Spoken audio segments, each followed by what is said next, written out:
Brigadier retired Ahmad Saeed Minhaj साहब हमारे साथ मौजूद हैं। इस नई डेवलपमेंट पर उनसे जानेंगे। बहुत शुक्रिया आपके वक्त का सर।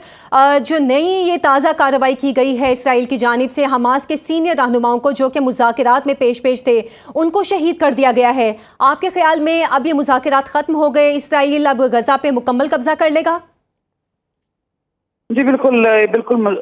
ये मिसाल जो बनती है इंटरनेशनल रिलेशंस के हिसाब से, माइट इज राइट, कि जिसके पास ताकत है वही जो है उसके असूलों के मुताबिक वो रीजन, खत्ता या मुल्क या दुनिया चलेगी। तो लिहाजा जो एक अनप्रेसिडेंटेड सपोर्ट हासिल है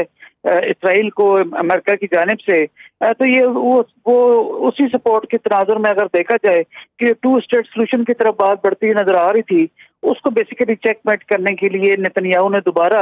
एक ऐसी हरकत की है जो कि इंटरनेशनल डोमेन के अंदर या इंटरनेशनल रिलेशंस के हिसाब से उसको बड़ा मायूब समझा जा सकता है। जो एक ऐसी एफर्ट कि जिसमें फ़लस्तीन के इलाके के अंदर वहां पर उस रीजन में अमन लाया जा सकता था, तो वहां पर उस अमन के जो प्रोसेस को सबोताज करके वहां पर जो एक सिंगल स्टेट यानी इसराइली स्टेट का क़याम बेसिकली, जिसको कि अमेरिकन की पुष्पनाई भी हासिल है, और उसके मुतालिक प्रेसिडेंट ट्रंप भी कह चुके हैं कि टू स्टेट सोल्यूशन जो है वो उसको काबिल कबूल नहीं, और नेतन्याहू ने उसकी सपोर्ट की थी। तो लिहाजा इस जो डायलॉग एक प्रोसेस जो कतर जो जाना जाता है दुनिया के अंदर कि वहाँ पर अमन के खातिर वहाँ पर एक गवर्नमेंट वहाँ की जो है वो अपना अमल दखल जो है वो करती है और एक लीड रोल लेती है, उसको सबताज करने की कोशिश की गई। तो लिहाजा कतर जो एक प्रो इजराइल काइंड ऑफ उसको आप कहें, या प्रो इजराइल नाम भी हो, तो अगर खामोशी इख्तियार करके इसराइल के जो है वो साथ खड़ा होता नजर आता था, तो ये तमाम आज का जो हमला है ये बेसिकली ना सिर्फ कतर की सोवरेनिटी पे डायरेक्ट हमला है, बल्कि इसके साथ साथ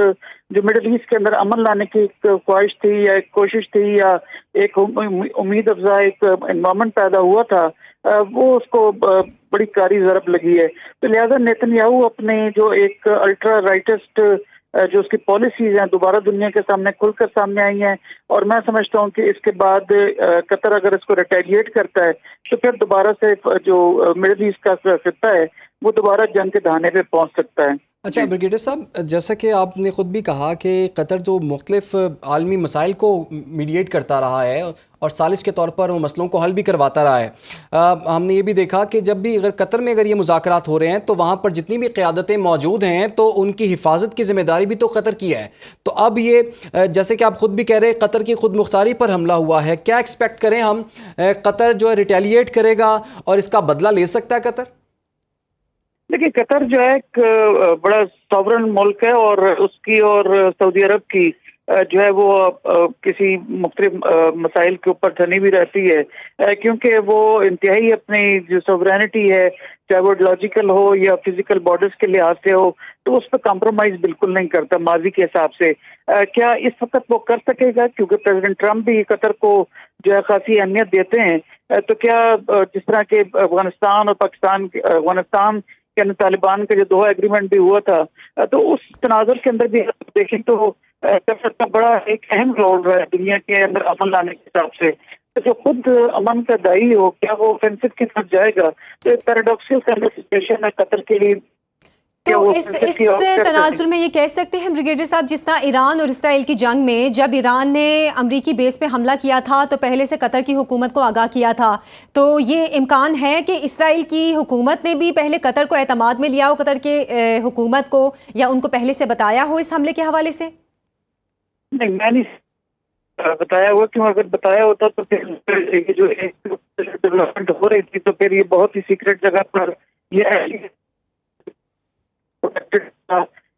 ये बॉम्ब प्रूफ जगह होती है, ऐसी कोई बात नहीं थी। तो लिहाजा एक आम डायलॉग प्रोसेस जारी था, या उसमें कैटगरी का काम कतर की गवर्नमेंट अगर करना चाह रही थी तो उसको इस तरह की सिक्योरिटी थ्रेट का अंदाजा नहीं था। लेकिन कतर के अंदर जो अमेरिकन अड्डे हैं ऑफ कोर्स वो सब वो जानते होंगे, और वहीं से शायद जो एक CIA और मोसाद के जो नेक्सस है या उनकी जो आपस में कॉपरेशन है शायद वहां से, लेकिन उसके साथ साथ मोसाद का अपना भी इंग्रेस जो है वो तमाम ममालिक के अंदर आपने देखा कि ईरान के अंदर भी उसकी जिस तरह से इंग्रेस थी, तो दोहा कतर के अंदर भी होना कोई बईद नहीं है। तो लिहाजा इस वक्त ये प्री मैच्योर एक स्टेटमेंट देना बनता होगा कि इसमें ये कहें कि इसमें अमेरिका की फाइनेंस शामिल थी, लेकिन माजी के अंदर जैसे امریکن جو ہے وہ اسرائیل کی سپورٹ کرتے چلے ہیں، اور کسی بھی قسم کے اس طرح کے جو ڈائلاگ پروسیس ہے کہ جس میں 2 اسٹیٹ سولوشن کی طرف بڑھتا ہوا ایک اگر پروسیس نظر آ رہا ہو تو اس کو سبوتاژ کرنے کے لیے یس بالکل ہو سکتا ہے، لیکن یہ اس وقت تک جب ہم بات کر رہے ہیں تو یہ کنسپریسی تھیوری بھی ہو سکتی ہے۔ تو بریگیڈیئر صاحب، ہم دیکھ رہے ہیں کہ ڈونلڈ ٹرمپ تو ہر کچھ دنوں کے بعد یہ دعویٰ کرتے ہیں کہ جنگ بندی کے ہم قریب پہنچ چکے ہیں، اور کچھ ان کے مطالبات یا شرائط بھی سامنے آ جاتی ہوتی ہیں۔ تو اب چونکہ مذاکراتی ٹیم کو تو کہیں بھی نشانہ نہیں بنایا جاتا، بلکہ ان کی تو پروٹیکشن کی جاتی ہے، کیونکہ مذاکرات ناکام ہوں اس کے بعد ایک اور ایفرٹ کی جاتی ہے کہ مذاکرات کامیاب ہوں۔ اب مذاکرات کا کیا مستقبل ہوگا، اور ڈونلڈ ٹرمپ کا اس تمام تر واقعے پر آپ کے خیال میں کیا ری ایکشن ہو سکتا ہے؟ کیونکہ وہ تو یہ کہیں گے کہ میں تو اس حل کے بہت قریب پہنچ چکا تھا، اور اسرائیل کے اس حملے کے بعد ان کی کوششوں کو متاثر کیا اس نے۔ بالکل، دیکھیے یہ پولیٹیکل اور ڈپلومیٹک اسٹیٹمنٹ تو ہمیشہ سے جو ہے پریزیڈنٹ ٹرمپ کی جانب سے آتی رہی، کیونکہ وہ اپنے آپ کو پیس کا یا امن کا داعی بھی مانتے ہیں، کہتے ہیں، یہ کلیم کرتے چلے آئے ہیں۔ تو لیکن ایٹ دا سیم ٹائم جو نیو کونز ہیں یا جو اسرائیلی لابی ہے بیسیکلی امریکہ کے اندر، جہاں پہ کہ جن کی مرضی کے ساتھ وہاں پر ڈیموکریٹس یا ریپبلکنس کی گورنمنٹ بنتی ہے یا وائٹ ہاؤس میں جو گورنمنٹ آتی ہے، تو وہ اتنے انفلوئنشل ہیں کہ آپ ان کے بغیر جو ہے وہ ایک قدم بھی شاید امریکہ بھی نہیں اٹھا سکتا۔ تو مختلف رائٹرز ویسٹ میں لکھتے رہے ہیں، اور دیگر جو خطے ہیں دنیا کے وہاں پر بھی لکھتے چلے آئے کہ امریکن گورنمنٹ جو ہے وہ اٹس سیلف ہاسٹیج ہے ٹو دا جیوز لابی۔ تو لہٰذا میں بھی لپ سروسنگ کے لیے اس کی مذمت کرتے ہوئے پریزیڈنٹ ٹرمپ شاید نظر آئیں، لیکن ایٹ دا سیم ٹائم میں نہیں سمجھتا کہ